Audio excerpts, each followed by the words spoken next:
Ang kwento natin sa video na ito ay tungkol sa mga tao na tinatawag na mga lay masters.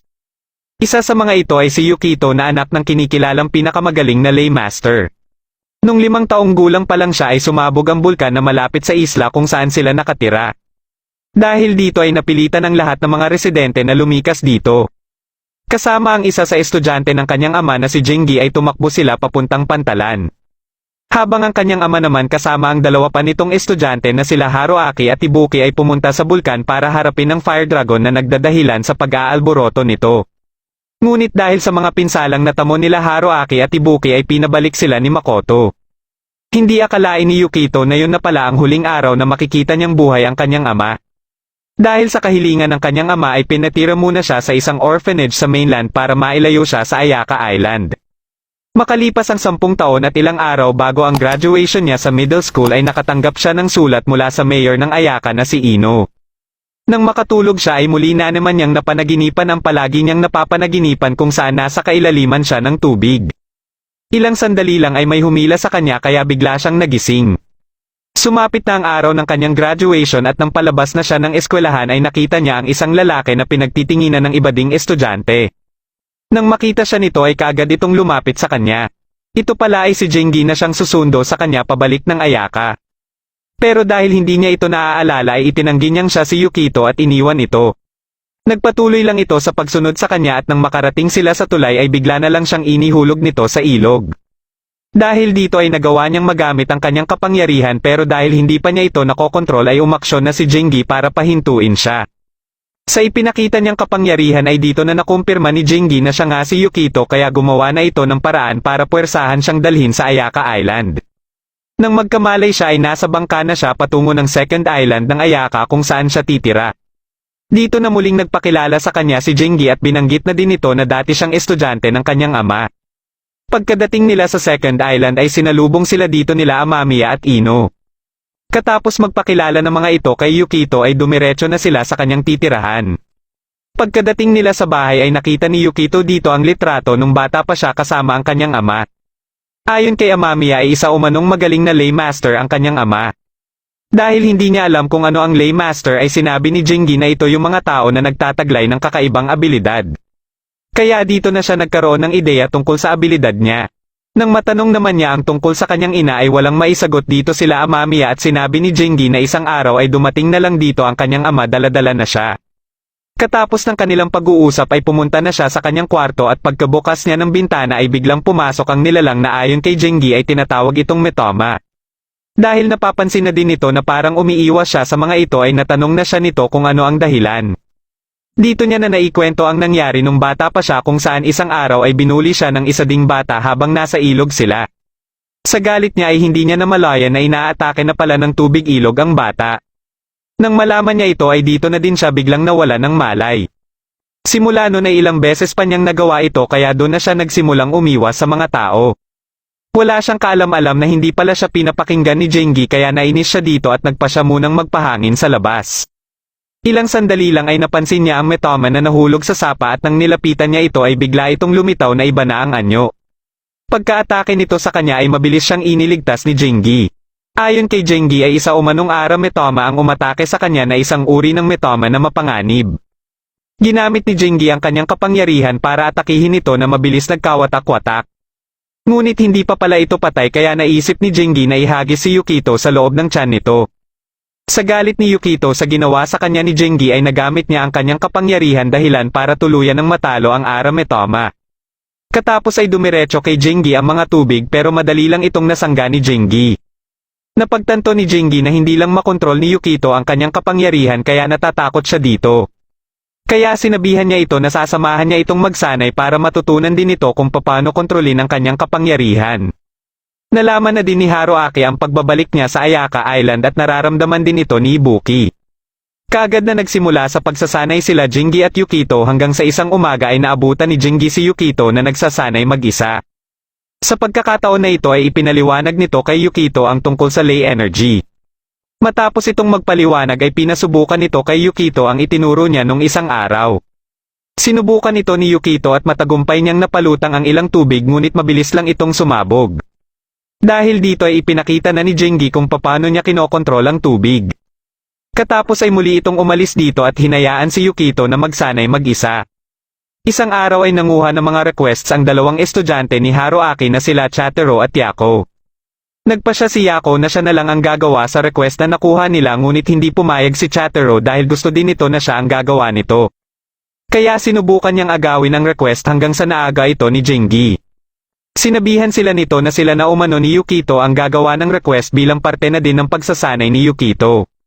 Nang ipakilala nito sa kanila si Yukito ay dito na nila nalaman na anak ito ng master ng kanilang master. Kaya pagkaalis nila Jingi at Yukito ay mabilis silang bumalik sa shrine para ipaalam ito sa kanilang master. Dahil dito ay nalaman ni Haruaki na kasalukuyan ang nagsasanay si Yukito sa gabay ni Jingi.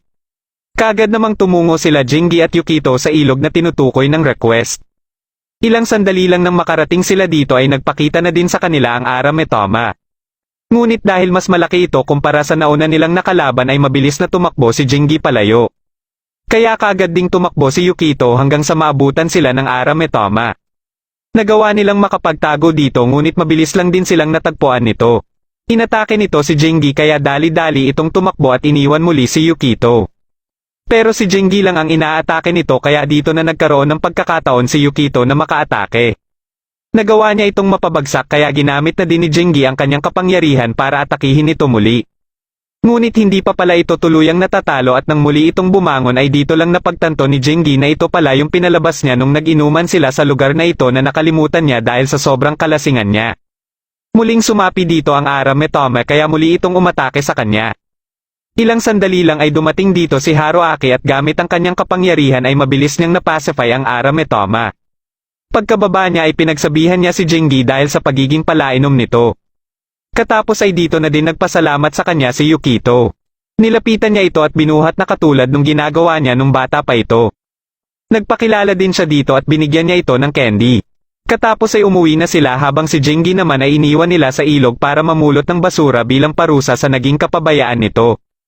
Napag-usapan nila Yukito at Haruaki kung bakit nagiging bayulente ang Metoma at nagiging Arame Toma.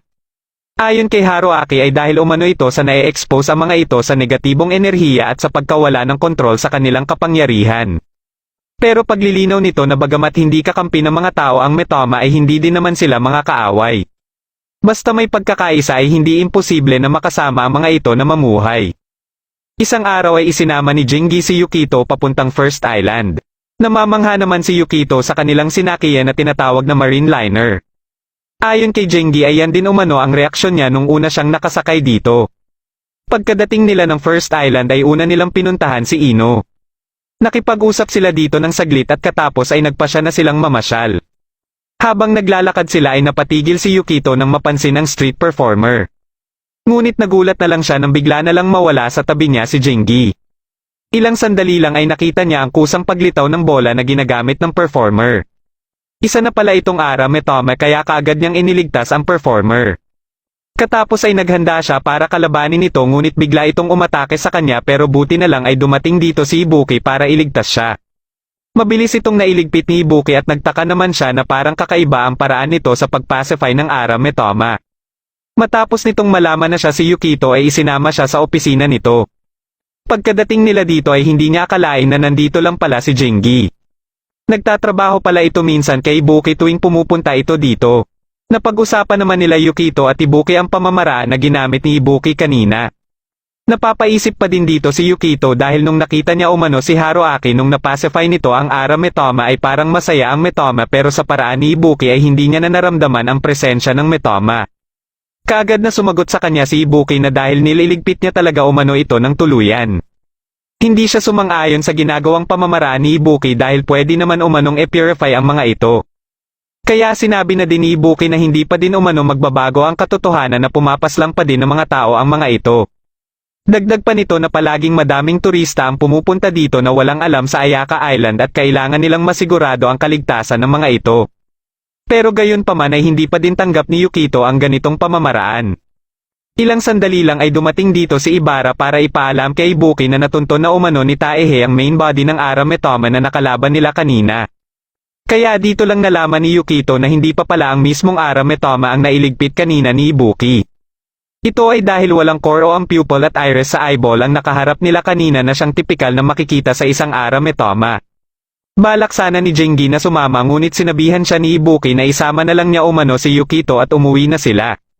Habang naglalakad na sila pauwi ay napag-usapan nila ang Ayaka security na siyang itinatag ni Ibuki. Binalaan din ni Jingi si Yukito na huwag masyadong banggitin ang pangalan ni Haruaki kay Ibuki at gayon din ang pangalan ni Ibuki kay Haruaki dahil hindi maganda ang relasyon ng dalawang ito. Biglang naalala ni Jingi na hindi pa pala niya nakukuha kay Ibuki ang kanyang allowance kaya dali-dali siyang bumalik. Nagpatuloy si Yukito sa paglalakad at ilang sandali lang ay bigla siyang nakarinig ng pagsabog. Kagad niya itong pinuntahan at pagkadating niya dito ay nakasalubong niya si Taihei na abala sa pagpapalikas ng mga tao. Matapos niyang sabihin dito na isa din siyang lay master ay kaagad siyang nagpatuloy hanggang sa makarating siya sa kinaroroonan ng Arametoma. Ginamit niya ang kanyang kapangyarihan para atakihin ito ngunit hindi ito umubra. Dumating dito ang ibang miyembro ng Ayaka security para polanan ng bala ang Arametoma at dumating din dito si Jingi. Pagkadating dito nila Ibuki ay inilabas na ni Ibuki ang kanyang Arbiter's Executioner. Ayon kay Jingi ay isa umano itong black magic na kung saan hinihigop ni Ibuki ang kapangyarihan ng Arametoma. Pagkasugod ng Arametoma ay madali lang itong napigilan ni Ibuki at tinanggalan ng core dahilan para kaagad itong masawi. Hinahangad pala ni Ibuki na maging mas malakas pa kina Haruaki sa kanyang master at kahit sa dragon. Katapos ay dito na nito ininom ang dugo na nanggagaling sa mata ng Arametoma. Napapaisip naman si Yukito kung ano itong dragon na binanggit ni Ibuki. Makalipas ang ilang araw ay pumunta naman sila sa Third Island. Sa isla na ito matatagpuan ang Kasen Shrine ni Haruaki at ito ang balak nilang bisitahin dahil sa hiling ni Yukito na makita si Haruaki. Pagkadating nila dito ay sinalubong sila nila Chatero at Yako. Nang makaakyat na sila sa shrine ay nabanggit nila Chatero na nakatuon ang Kasen Shrine sa Dragon Gods of Water at Fire. Kaya nasali na sa usapan nila ang Fourth Island na kung saan sinasabing dito naninirahan ang dalawang dragon. Dahil sa mga sinabi nila Chatero ay muling naalala ni Yukito ang dragon na nabanggit ni Ibuki. Ilang sandali lang ay dumating na din dito si Haruaki para salubungin sila. Habang naliligo sila Jingi sa hot spring ay kinausap muna ni Haruaki si Yukito. Kagad namang binanggit ni Yukito ang pagkikita nila ni Ibuki nung isang araw. Nasabi din niya ang pamamaraan nito sa mga Arametoma. Natanong naman ni Haruaki sa kanya kung hanggang saan na ang kanyang nalalaman tungkol sa lay energy. Nang masagot niya ito base lang sa itinuro sa kanya ni Jingi ay naisip ni Haruaki na turuan siya para mas lumawak pa umano ang kanyang nalalaman tungkol dito. Pinapikit siya nito at pinasubukan na pakiramdaman ang lay energy sa paligid. Mabilis niya itong naramdaman at nang sinisisid niya na ang kailaliman nito ay napahinto siya nang hinawakan siya ni Haruaki. Bigla namang may napansin sa kanya si Haruaki na parang may kakaiba itong nararamdaman sa kanya. Nang may dumaan dito na Metoma ay dito na din nabanggit ni Yukito ang tungkol sa pagkain ni Ibuki sa Arametoma para mas lumakas pa ito. Ayon kay Haruaki na kung ipagpapatuloy ni Ibuki ang ginagawa niyang ito ay posibleng maging katulad na din siya ng Arametoma. Matapos nilang mag-usap ay pinasama naman nila Chatero at Yako si Yukito sa training ground nila. Gusto ng mga ito na mas makilala pa si Yukito dahil halos magkasing edad lang naman umano sila. Inalok din nila ito na sumabay sa kanilang pagsasanay kay Haruaki. Pero naisip ni Yukito si Jingi dahil sa ngayon ay ito ang nagtuturo sa kanya at nagsisilbi niyang master.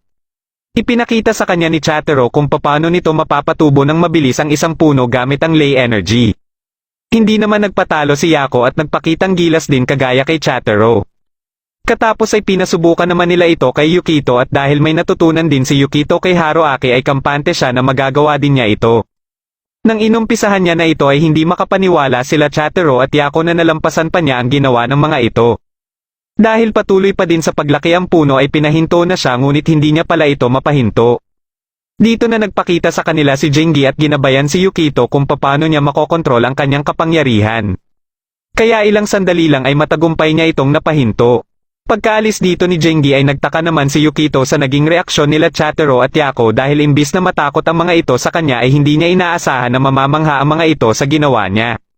Bagamat alam niya na mas malaki ang maitutulong sa kanya kung sumabay siya sa mga ito sa pagsasanay ay mas pinili niya muna ngayon na magsanay kasama si Jingi. Pagka-uwi nila ay muling nagsanay si Yukito at nakakagawa na siya ng barrier. Inangat ni Jingi ang kanyang kamay at umupo ito sa nilikha niyang barrier. Ilang sandali lang ay nakaramdam siya ng lindol at bigla siyang nag-react dito dahilan para mawalan siya ng kontrol. Kinabukasan ng umaga ay muli na naman silang nakaramdam ng lindol. Dahil dito ay humingi ng pera si Jingi kay Amamiya at dahil binigyan ito kaagad ni Amamiya ay nagtaka dito si Yukito. Balak pala ni Jingi na bisitahin ang puntod ni Makoto at isinama nito si Yukito. Pagkadating nila dito ay nilinisan muna nila ito at katapos ay naglagay sila ng insenso at alak. Ilang sandali lang ay may dumating din dito na tatlong matanda para bisitahin din ang puntod ni Makoto. Dito na nalaman ni Yukito na kaya pala bumibisita ang mga ito matapos maramdaman ang lindol ay para pasalamatan ang kanyang ama sa pagliligtas nito sa Ayaka Island. Dahil hindi pa din niya maalala ang mga nangyari 10 taon na ang nakakaraan ay ikwento na ito sa kanya ni Jingi. Sinimula ni Jingi ang kwento tungkol sa Fire at Water Dragon na nabanggit dati nila Chatero. Ayon kay Jingi na ang Fire Dragon umano ang dahilan bakit nagkakaroon ng lindol at dahil ito sa patuloy na paglakas nito. Nagsimula umano ito 15 taon na ang nakakaraan nung biglang mawala ng tubig ang lawa sa 4th Island. Sa hindi malamang dahilan ay nawala din ang karibal ng Fire Dragon o ang Water Dragon. Dito na nawala ang balanse sa pagitan ng Fire at Water na naging sanhi ng lalong paglakas ng Fire Dragon. Dahil dito ay sumabog ang bulkan sa 4th Island na maglulubog sana sa mga isla ng Ayaka. Pero hindi ito nangyari dahil sa ginawa ng ama ni Yukito o ni Makoto para mapacify ang Fire Dragon. Kaya simula noon ay isang dekada ng mapayapa ang Ayaka Island dahil sa kabayanihan ni Makoto. Ilang sandali lang ay nakita nila si Ibara na paalis na dito. Sinubukan itong yayain ni Jingi ngunit nagpatuloy lang ito at dito na naalala ni Jingi bakit bumisita din ito dito. Ngayong araw din pala ang death anniversary ng mga magulang ni Ibara. Nakita ni Yukito ang susi malapit sa puntod at sigurado sila na pagmamayari ito ni Ibara. Dahil dito ay pumunta sila sa First Island para personal na isauli ito kay Ibara. Habang naglalakad na sila papunta sa opisina nila Ibuki ay nakita nila sila Chatero at Yako. Ayon sa mga ito ay naatasan umano sila ni Haruaki na magmasid dito dahil sa ilang beses na paglindol. Balak sana ng mga ito na sumama muna kina Yukito ngunit nang malaman nila na papunta sila Yukito kay Ibara ay nagbago kaagad ang kanilang isip at mabilis na umalis dito. Pagkadating nila sa opisina ay naabutan nila dito sila Ibuki at Taehei. Pero sakto na magpalis na din dito si Ibuki kaya pinag-iingat na lang nito sila Yukito pauwi. Matapos malaman ni Taehei ang kanilang sadya dito ay tinawagan nito si Ibara para papuntahin dito. Kaya makalipas lang ang ilang minuto ay dumating na ito dito. Kaagad na isinauli ni Yukito dito ang mga susi at kagaya sa kanya ay mahiyain din pala ito. Bigla ulit silang nakaramdam ng lindol at sigurado si Jingi na isa na itong Fire Arametoma. Dahil dito ay mabilis na tumakbo si Ibara palabas para puntahan ito. Kaagad naman siyang sinundan nila Yukito at habang kausap ni Ibuki si Ino ay tinawagan ito ni Taehei para ipaalam ang tungkol sa Fire Arametoma. Pagkadating nila Yukito at Jingi sa lugar ay naabutan nila ang babae na nasa nasusunog na bahay. Mabilis itong iniligtas ni Jingi at pinona na lang nito si Yukito para habulin si Ibara. Habang papunta din sila Chatero sa kinaroroonan ng Fire Arametoma ay nakita din nila si Ibara na patungo dito. Nang makarating si Ibara sa kinaroroonan ng Fire Arametoma ay kaagad siyang inatake nito. Muli niyang naalala ang Fire Arametoma na pumislang sa kanyang mga magulang. Dahil dito ay muli siyang sumugod at inatake ito ng paulit-ulit. Bigla itong umatake sa kanya pero buti na lang ay dumating dito si Yukito na mabilis itong sinangga. Nang makita niya si Yukito ay muli niyang naalala ang araw nung iniligtas siya ni Ibuki mula din sa Fire Arametoma. Ginamit ni Yukito ang mga water hydrant para subukan na atakihin ang kalaban. Ngunit hindi ito umubra at ilang sandali lang ay dumating na din dito sila Chatero at Yako. Muling umatake ang kalaban na nagawa ulit masangga ni Yukito. Habang sinasangga ito ni Yukito ay sinubukan ni Ibara na atakihin muli ang kalaban. Naglaban silang dalawa at tumulong na din si Yukito. Ngunit hindi pa din nila ito matalo kaya nagpasya na sila Chatero at Yako na tumulong na din. Naunang umatake silang dalawa na mabilis sinundan nila Yukito at Ibara. Napansin nila na parang may balak na tumakas ang kalaban kaya kaagad nila itong pinigilan. Katapos ay inatake nila ito muli at habang hindi pa ito makagalaw ay pinunterya ni Ibara ang mata nito. Dahil dito ay matagumpay na nila itong napacify pero makalipas lang ang ilang minuto ay may nagsibagsakan muli ng mga Fire Arametoma sa kinaroroonan nila. Mabilis na lumika si Yukito ng barrier kaya nakaligtas sila sa atake ng isa sa mga ito. Ngunit kagad naman sila nitong pinalibutan ng apoy. Sa kagustuhan ni Yukito na mailigtas silang lahat ay muling nagbago ang hitsura ng kanyang mga mata. Biglang dumating dito si Haruaki at mabilis na napacify ang kalaban na nagpalabas ng apoy. Dumating din dito si Ibuki at tinalo din ang isa pang kalaban. Sinubukan nilang dalawa na atakihin ang natitirang kalaban ngunit hindi ito kaagad natalo. Dahil dito ay naging interesado si Ibuki sa Fire Arametoma na ito. Balak niya sanang kainin ang core ng Arametoma na tinalo niya pero kaagad itong pinacify ni Haruaki. Sa galit niya kay Haruaki ay nagkasagutan silang dalawa. Pagkabangon ng kalaban ay naunang umatake dito si Haruaki na sinundan ni Ibuki dahilan para matalo na nila ito. Mabilis na nilapitan ni Ibuki ang core nito kaya kaagad siyang pinigilan ni Haruaki. Dito na nagpa siya si Ibuki na gamitin ang kanyang Arbiter's Executioner at sinangga ang sunod na atake ni Haruaki. Nang kukunin niya na sana ang core ay mabilis na kumilos si Haruaki para pigilan siya. Patuloy silang naglaban hanggang sa dumating dito si Jingi at naipacify ang Arametoma. Katapos ay pinagsabihan niya sila Haruaki at Ibuki na itigil na ang kanilang ginagawa dahil pinapanood sila ng kani-kanilang mga estudyante. Dito na sila kumalma pareho at humingi ng tawad sa kanilang mga estudyante sa naging asal nila. Makalipas ang ilang oras ay nagtipon-tipon muna sila sa estasyon habang hinihintay nila Chatero si Haruaki. Napag-usapan nila ang pakikipaglaban nila sa mga Fire Arametoma at nabanggit ni Yukito kay Ibara na kung magkaroon man umano ng pagkakataon ay gusto niyang magkatrabaho sila muli. Dito na nagpa siya si Ibara na ibigay kay Yukito ang kanyang contact information. Pati sila Chatero at Yako ay nakipagpalitan din ng contact information kina Yukito at Ibara. Nang makauwi na sila Yukito sa second island ay dito na siya nagtanong kay Amamiya kung ano ang mga nangyari 10 taon na ang nakakaraan. Ilang araw bago ang pagsabog ng bulkan ay nakiusap si Ibuki kay Makoto na payagan si Haruaki na pangunahan ang Dragon Pacifying Ritual at handa din umano siyang mag-assist dito. Ngunit ayon kay Makoto ay hindi pa umano handa dito si Haruaki. Kahit anong pilit ni Ibuki ay hindi pa din sila pinayagan ni Makoto kaya wala na silang nagawa pa. Isang gabi ay muli silang nakaramdam ng lindol at parang alam na ni Makoto ang ibig sabihin nito. Dahil dito ay nagpasya siya na pumunta muna ng mainland para kumuha ng sandata. Habang sila Haruaki at Ibuki muna ang naatasan niya para magbantay dito. Makalipas lang ang ilang oras ay napansin nila ang kakaibang kinikilos ng mga metoma. May kutob sila na posibleng hamina na ang selyo na inilagay nila sa bulkan. Alam nila na sa oras na makawala ang Fire Dragon ay siguradong magdudulot ito ng matinding pinsala sa buong Ayaka. Dahil dito ay wala na silang ibang naiisip na paraan kundi isagawa ang Dragon Pacifying Ritual habang hindi pa dumadating si Makoto. Dumaan dito ang isa nilang kakilala para sabihan sila na pumunta ng pantalan dahil may dala umanong malaking bangka si Ino.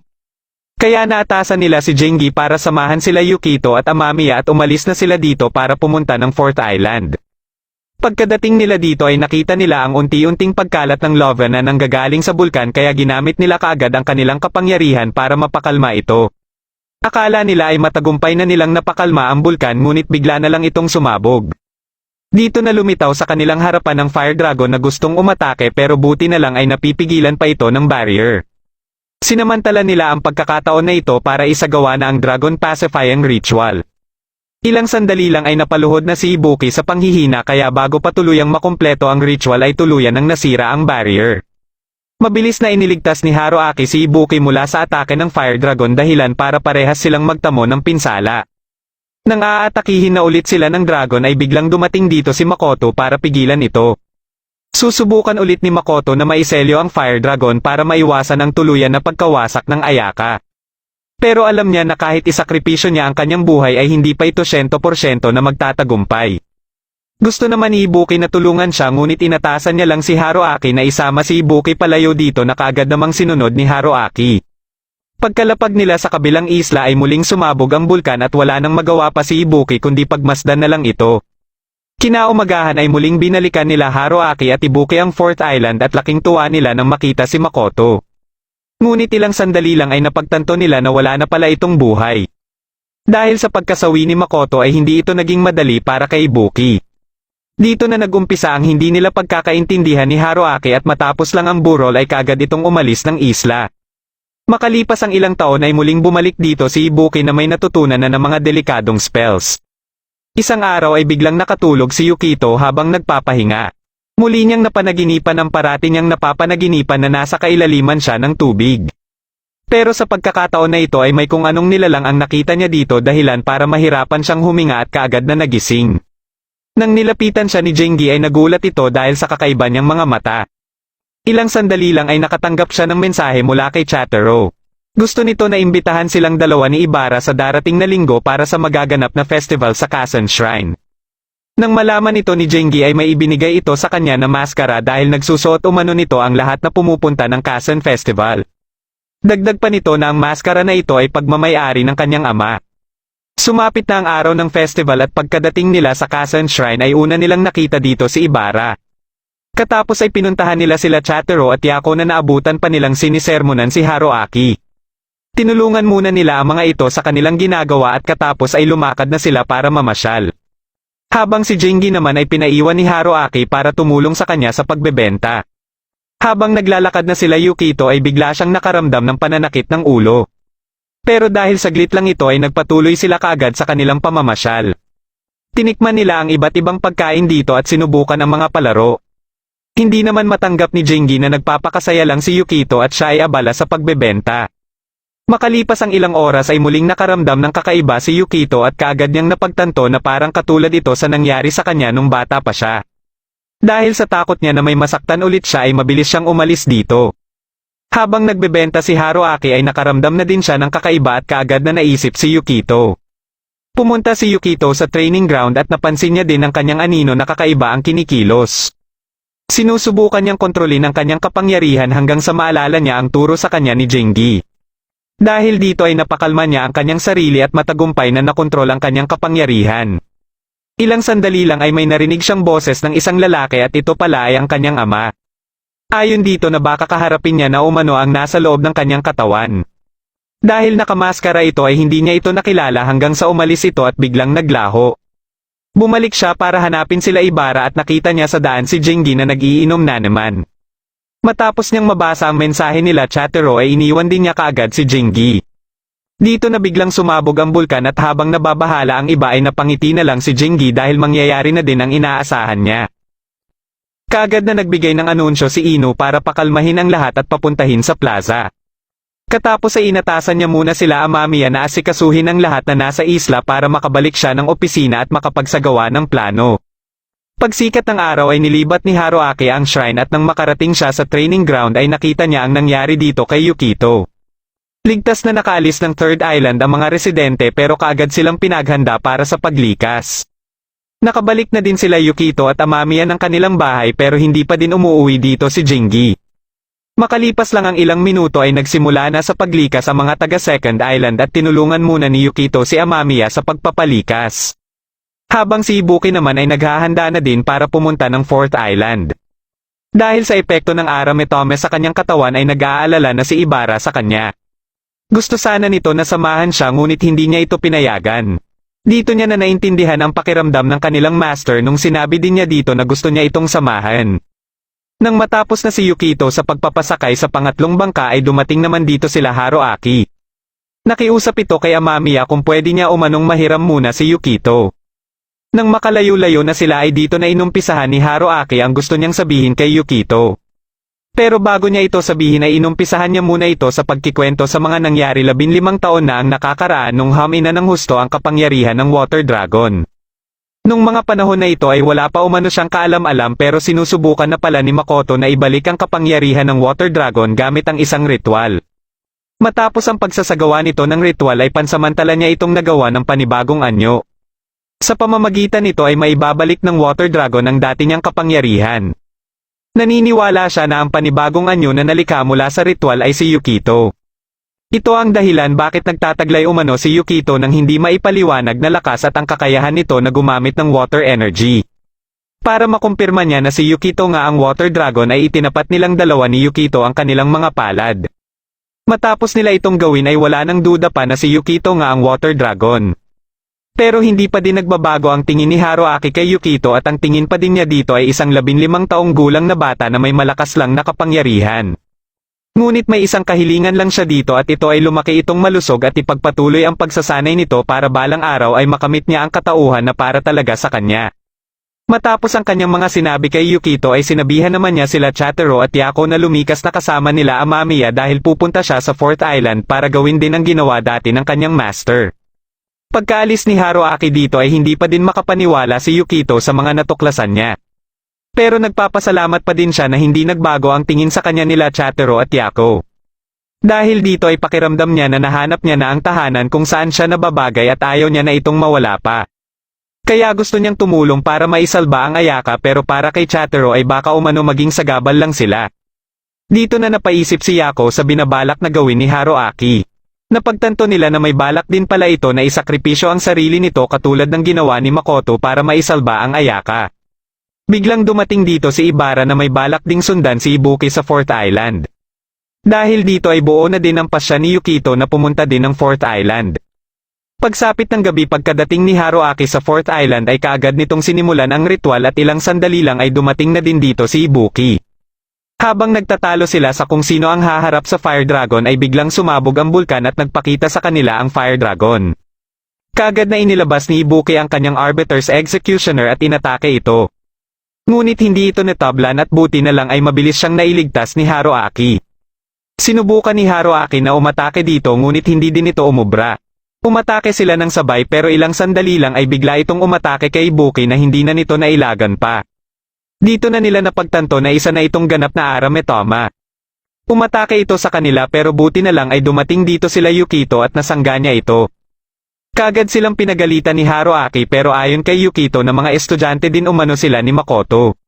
Dahil dito ay inatasan ni Ibuki ang mga ito na maging backup nila ni Haruaki. Wala nang nagawa pa dito si Haruaki kundi hayaan na lang sila Yukito sa kanilang gusto.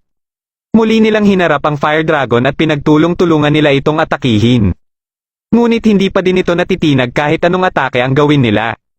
Nagpasya si Haruaki na gamitin ang teknik ni Makoto para subukan itong Eselyo muli pero madali lang itong nakawala. Dito na nag-transform si Ibuki bilang Arametoma at sa tulong ni Haruaki ay mas bumilis pa siya kaya hindi makita ng Fire Dragon ang mga atake niya. Ngunit gayon pa man ay hindi pa din nila ito magawang masaktan. Kaya nagpasya na si Haruaki na ilayo na sila Yukito dito. Hindi matanggap ni Yukito na wala man lang siyang magawa kahit alam niya nang siya ang Water Dragon. Dito na nagpakita sa kanila si Jingi at tinanong si Yukito kung gusto ba umano niya na maibalik ang kapangyarihan niya bilang Water Dragon.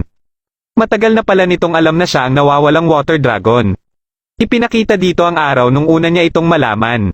Isang araw habang tinuturuan niya si Yukito na lumakad ay biglang na-activate ni Yukito ang kapangyarihan niya bilang isang Water Dragon. Buti na lang ay kaagad silang nakita ni Makoto kaya mabilis niya itong napigilan. Dahil naisip ni Makoto na delikado para kay Jingi kung hindi niya alam ang totoong katauhan ni Yukito ay sinabi niya na lang ito dito. Pero pinagbawalan niya ito na hindi ipagsabi kina Haruaki at Ibuki ang tungkol dito. Nalaman din niya ang posibilidad sa muling pagbabalik ng kapangyarihan ni Yukito bilang Water Dragon. At ayon naman kay Makoto na kung maging kasing edad na ni Yukito sila Haruaki ay baka makontrol niya na din ang kanyang kapangyarihan at ma-maintain ang kanyang anyo bilang isang tao kahit bumalik pa ang buo niyang kapangyarihan. Kaya hiniling din ni Makoto kay Ino na kung may mangyaring masama sa kanya ay ilayo muna si Yukito sa Ayaka Island hanggang tumungtong ito ng 15 taong gulang. Dahil sa kanilang lahat ay si Jingi lang ang nakakaalam sa totoong katauhan ni Yukito kaya alam niya na may rason si Makoto bakit hiniling niya ito kay Ino at mas mabuti na sundin na lang nila ito. Pagkaalis ni Yukito ng Ayaka Island ay kaagad na hinanap ni Jingi ang mga isinulat ni Makoto tungkol sa Water Dragon. Nang mabasa niya ang spell na magbabalik sa kapangyarihan ni Yukito bilang Water Dragon ay natuklasan niya na kapalit pala nito ang buhay ng caster. Pero gayon pa man ay pasekreto niya pa din itong pinag-aralan dahil alam niyang darating ang araw na kakailanganin niya ito. Ito ang dahilan bakit mas pinili niyang magpakasaya lang palagi at gawin lahat ng gusto niyang gawin sa kanyang buhay dahil alam niya na darating din ang araw na isasakripisyo niya ang kanyang buhay para kay Yukito. Matapos niyang tanungin si Yukito ay hindi nagdalawang isip si Yukito na sabihin sa kanya na gusto niya itong maibalik. Kaagad namang inumpisahan ni Jingi ang spell kaya nang makita ito ni Haruaki ay sinubukan pa niya itong patigilin. Pagkadilat ni Yukito ay nasa ibang dimensyon na sila ni Jingi na puno ng ley energy. Hinawakan ni Jingi ang kanyang kamay at sabay silang tumalon. Matapos niyang makita ang Water Dragon ay dito na din biglang naglaho si Jingi. Kaya pagkabagsak ni Jingi sa realidad ay naibalik na ni Yukito ang kapangyarihan niya bilang Water Dragon at nag-transform na din sa pagiging Water Dragon. Nagpalitan sila ng atake ng Fire Dragon kaya napilitan na din sila Haruaki na lumikha ng barrier para masangga ang mga tumitilapon na atake ng mga ito. Hindi pa din makapaniwala sila Yako na si Yukito ang Water Dragon na nasisilayan nila. Alam ni Haruaki na hindi naglalaban ang dalawang dragon kundi sinusubukan lang ng mga ito na maibalik ang kanilang pagkakaisa. Pero sumagi sa kanilang isipan kung makakabalik pa ba si Yukito sa pagiging tao sakaling maibalik na ng mga ito ang kanilang pagkakaisa o bumalik na lang siya sa Lei Energy bilang Water Dragon. Ilang sandali lang ay kinausap na ni Yukito ang Fire Dragon at humingi ng tawad dito sa pagiging mahina niya kaya bigla siyang nawala. Kaagad itong naintindihan ng Fire Dragon kaya nawala na din ang kanyang pagiging Ara Metoma. Kasabay ng pagsilutangan ng mga Metoma ay ang pagkakaisa na ng dalawang dragon dahilan para kumalma na din ang bulkan. Ilang sandali lang ay nakita ni Ibara si Yukito katabi si Jingi kaya kaagad nila itong nilapitan. Pinipilit ni Yukito na gisingin si Jingi ngunit nang hinawakan na siya ni Haruaki ay dito niya na napagtanto na wala na ito. Inihatid siya ni Haruaki sa kanilang bahay kaya nalaman na din ni Amamiya ang sinapit ni Jingi. Habang idinaraos ang burol ay nasa kwarto lang si Yukito at nagkukulong. Nilapitan ni Haruaki si Ibuki at napag-usapan nila ang pagiging water dragon ni Yukito. Katapos ay napaisip si Ibuki kung saan kaya natutunan ni Jingi ang spell. Dito na ipinakita ni Haruaki ang isang libro na nakita umano ni Amamiya nung maglinis ito sa kwarto ni Jingi. Nakasulat sa libro na ito kung paano na ibalik muli ng sinaunang Lay Master ang Water Dragon kapalit din ng kanyang buhay. May hinala si Haruaki na simula pa lang nung pumanaw ang kanilang master ay siguradong pinag-aralan na ito ni Jingi para mailigtas ang Ayaka Island kahit alam din ito na magiging kapalit nito ang kanyang buhay. Sinubukan naman ni Amamiya na kausapin si Yukito na hindi pa din matanggap ang pagkawala ni Jingi. Sinisisi nito ang kanyang sarili dahil kung kaya lang umano niyang mag-isa na maging Water Dragon ay hindi sana ito mangyayari kay Jingi. Para naman kay Amamiya ay hindi niya umano dapat sisihin ang kanyang sarili dahil kung ginawa man ito ni Jingi ay baka yun lang siguro ang tanging paraan. Katapos ay sinabihan din siya nito na baka malungkot lang umano si Jingi kung hindi siya magpapakita dito. Makalipas ang ilang minuto pagkaalis ni Amamiya ay may dumaan dito na Metoma. Sinundan niya ito at papunta pala ito sa kinaroroonan ni Jingi. Pagkalapit niya dito ay hindi niya na napigilan ang kanyang sarili at pinilit itong gisingin. Dito na siya biglang napunta muli sa dimensyon na puno ng Lay Energy. Ilang sandali lang ay nakita niya dito si Jingi na tinatawag siya. Nagulat siya kung bakit ito nandito at humihingi din ito ng tulong sa kanya. Nang bigla siyang magising ay sakto ding dumating dito sila Amamiya at Ino. Kaagad niyang sinabi sa mga ito ang posibilidad na pwede pang maibalik si Jingi. Katapos ay lumabas siya ng bahay para pumunta ng Fourth Island. Nagawa niyang makapag-transform bilang Water Dragon kaya naramdaman siya nila Haruaki at Ibuki. Pagkadating niya sa Fourth Island ay kaagad siyang sumisid dito at nakapasok ulit siya sa dimensyon ng Lay Energy.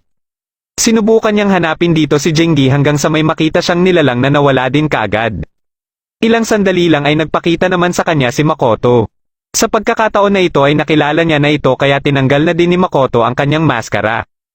Dito na nito ipinaliwanag lahat kay Yukito kung bakit niya umano hiniling kay Ino na ilayo ito sa Ayaka Island lalo na dito sa Fourth Island. Matapos niyang masabi lahat ang mga gusto niyang sabihin kay Yukito ay napag-usapan na nila ang pakay dito ni Yukito na iligtas si Jingi. Dahil alam din niya kung nasaan si Jingi ay isinama niya si Yukito para puntahan ito. Nakarating na din sa Fourth Island sila Haruaki at habang may isinasagawa itong ritual ay biglang may nagpakita dito na Ara Metoma. Nang aatakihin na sila nito ay kaagad itong pinaputukan ni Ibuki na kararating lang din dito kasama si Ibara. Ilang sandali lang ay nagsidatingan naman dito ang maraming Ara Metoma. Kaya nilabanan nila Ibuki ang mga ito habang tinatapos ni Haruaki ang ritual.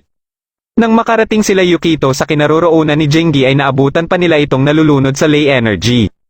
Kaagad itong tinulungan ni Yukito ngunit ang problema naman nila ngayon ay kung paano sila makakalabas dito. Ilang sandali lang ay may biglang narinig si Yukito at may napansin din silang liwanag. Pinuntahan nila ito sa pagbabaka sakali na ito yung daanan palabas dito. Nang sinubukan itong hawakan ni Yukito ay dito na sila natunto ni Haruaki. Nagkausap-usap sila saglit at katapos ay napansin nila Yukito na parang pinapasunod sila nito. Bago sila makaalis ay niyakap muna sila ni Makoto para makapagpaalam ito sa kanila. Matapos silang itulak nito ay dito na din ito naglaho. Naatasan ni Haruaki si Ibuki na sumised sa kabilang dimensyon para iligtas sila Yukito. Sa pagpupumilit niya ay matagumpay niyang naipasok ang kanyang kamay at nahawakan si Yukito. Pero dahil sa Lay Energy ay napabitaw siya at dito na muling nakita ni Yukito ang nilalang na nakita niya kanina. Ito pala ang Fire Dragon na nalulungkot dahil aalis na siya. Kaya pinangako niya dito na babalik din siya dito dahil sa kabilang isla na siya titira. Katapos ng kanilang pag-uusap ay muli siyang hinawakan ni Ibuki at sa pagkakataon na ito ay matagumpay na silang nahila nito palabas. Nang magkamalay siya ay ipinakita sa kanya ni Haruaki ang kasalukuyang nangyayari sa kanilang bahay. Nang maglalagay na sana si Amamiya ng inumin ay nagulat siya nang biglang bumangon si Jingi. Dumating din dito si Ino na labis din ng pagkagulat matapos makita na nabuhay muli si Jingi. Dahil dito ay napatawa na lang si Yukito sa mga naging reaksyon ng mga ito. Kinaumagahan ay binisita si Jingi ng kanyang mga kaibigan at ibang mga tao matapos malaman ng mga ito ang muli niyang pagkabuhay. Hindi na sila nagsayang pa ng oras at kaagad na nag-inuman. Dito na nagtatapos ang huling episode ng Ayaka. Kung nagustuhan mo ang ating kwento ay huwag kakalimutan mag-like at mag-subscribe na din para malalaman mo kaagad kung may bago akong video.